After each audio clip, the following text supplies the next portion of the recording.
What's going on, everybody? It is your boy Zamboni. I am a musician and astrologer, and it is time to talk about the astrology of the week ahead. As always, I thank you so very much for being here. Yo, if you want to get a reading, I got readings on sale right now. Hit the discount code ZF23 on the booking part of my website. You get $50 off. That's almost 50% off. It's like 43.7% or something. I should have figured that out beforehand. But you can get a big discount at this point. These taxes were kind of wild and it hit harder than I thought it was going to. So please help me to pay for that and get a nice hour-long reading at the same time. Or you can get on Patreon and check out the election reports. Or you can just send me a tip by Venmo, Cash App, PayPal. That's also super well appreciated.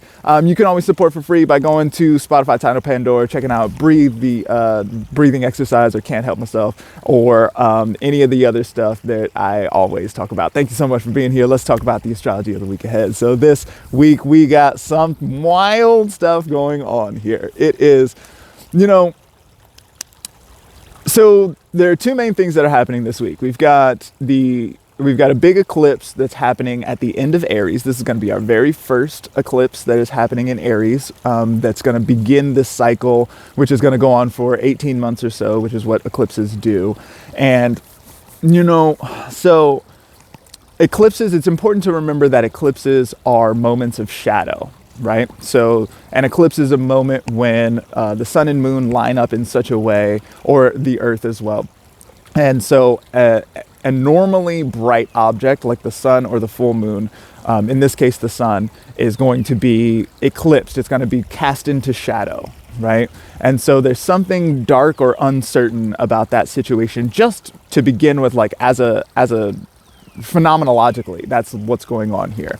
Then we can take a look and see that the other main event that's happening this week is we've got Mercury stationing retrograde in Taurus, closely conjunct Uranus there in Taurus as well. So whenever we think about Mercury retrograde, then we're going to be thinking about like miscommunications, misunderstandings, especially there with Uranus, we might see some like tech hiccups or something like that.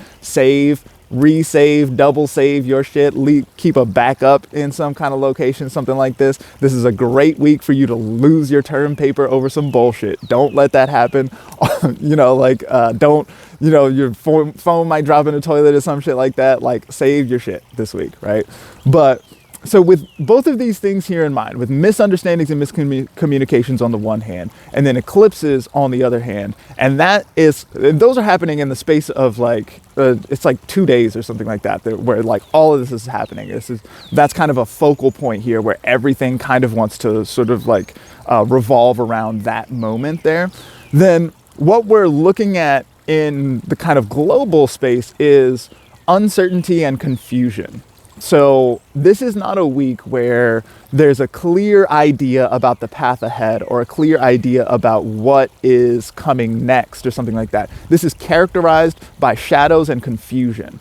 And so with that in mind here, and especially if we think about Mercury changing course, right? Mercury is going to be moving forward for a little while, and then it's going to turn around and be like, I got to go back and go the other way, right? So there's a change of direction going on here. So, and that is closely conjunct Uranus as well. And so Uranus is the planet of surprises or unexpected things, or, a lot of times with Uranus, I end up talking about liberation in some kind of way, breaking free. Breakups, breakdowns, breakthroughs also happen in this with Uranus a lot. And so whenever we're thinking with these kinds of things, then like having some kind of flexibility is going to be really important here. Now, flexibility is not easy for Taurus to do. Taurus is a fixed earth sign. Taurus wants to be stable and solid and continue to do the thing as we've always done. Taurus really loves a routine, something that you can touch and that is real, that feels solid, Just now I was like touching a big rock that I can't even pick up, right? Like, so this right here, this is some Taurus shit, right? Like big rock. And so that is what Taurus wants to do. However, with Uranus here and with Mercury changing directions, and with also the sun, so the sun's job is to be super constant, to shine the light and let that be what it is. And then that's how we get our day and night. And it's always kind of the same thing, right? And then we cast the sun into shadow and it's like, what's going on here, right? And so the things that are regular, normal, constant, those things look like they want to shift here a little bit, right? So there's something here about maybe like the routines that have been working up to this point are not gonna work anymore. And so that doesn't mean that we don't get routines anymore in life, but it does mean that maybe the routines that we have need to shift. And so we can move toward some different routines or toward some other kind of way of thinking of stability. My friend Palace on the quarterly forecast that we did recently brought up this notion, because Taurus ends up dealing with like resources and value and money, and there's something agrarian there as well. We can think about like the intrinsic value of food, like rather than money, which is like sort of there's a story about value there. Like food, you can actually eat it is actually valuable, right? And so that sort of stuff.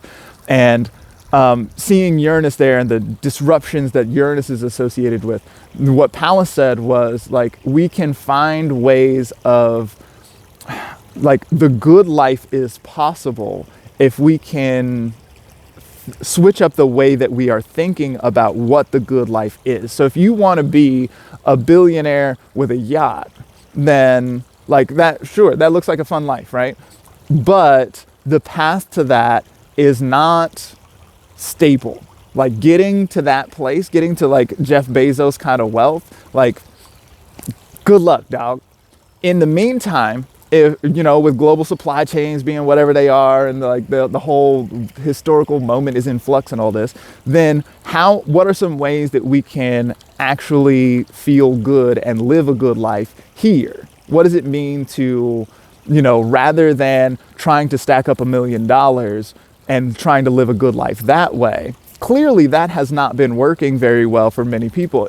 How many podcasts are there out where people are like, I thought that I was going to be happy once I achieved all the things, but then I got there and I was sad about it, right? If that is any indication, then how can we switch up what we're trying to do? And in fact, one of the things that I think is likely to happen here with this eclipse situation here, right? Because we've got the sun exalted there in Aries, right? The sun loves doing sun things, shining brightly. Here's my face and I'm amazing. And so we can start the party now, this kind of thing, right? I wonder if eclipses in that space might, at the same time that the basic nature of value is disrupted, I wonder if that might change the way that we sort of like go about thinking about celebrity culture and this kind of thing. Not to mention like heads of state and whatnot, right? I mentioned on, I think it was Mary Grace's podcast. There's probably still a link to that in my bio.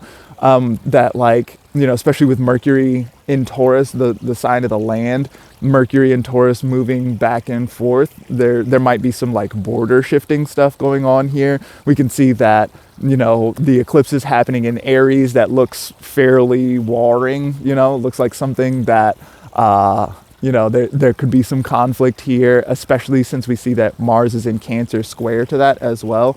Mars is not particularly comfortable in Cancer. And so it definitely, this whole thing looks pretty uncomfortable. It's, Taurus is the sign where like comfort and stability and things that feel good live, then we might, and we see some disruption to that and some back and forth and back and this kind of thing, then there's going to have to be some kind of navigation around how comfort is managed. How do we get to comfort? How do we get to things that feel good? Where do we even live at this point? What country are we in? Maybe the border has crossed you, right? That happens sometimes.